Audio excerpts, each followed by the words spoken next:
बालेन्द्र शाह। नेपालको सार्वभौम सत्ता र राजकीय सत्ता नेपालको सार्वभौम सत्ता र राजकीय सत्ता नेपाली जनतामा निहित रहेको नेपाली जनतामा निहित रहेको नेपालको संविधानप्रति पूर्ण वफादार रही सत्यनिष्ठापूर्वक प्रतिज्ञा गर्दै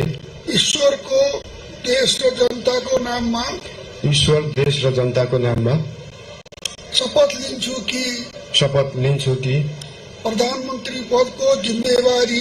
प्रधानमन्त्री पदको जिम्मेवारी प्रचलित कानूनको पालना गरी मुलुक र जनताको भलो चिताई कसैको डर नमानी पक्षपात नगरी पूर्वाग्रह वा खराब भावना नलिई ईमानदारीका साथ गर्नेछु र आफ्नो कर्तव्य पालनको सिलसिलामा आफूलाई जानकारीमा आएको कुरा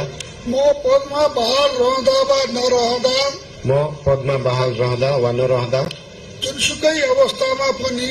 जुनसुकै अवस्थामा पनि प्रचलित कानूनको पालना गर्दा बाहेक अरू अवस्थामा कुनै किसिमबाट पनि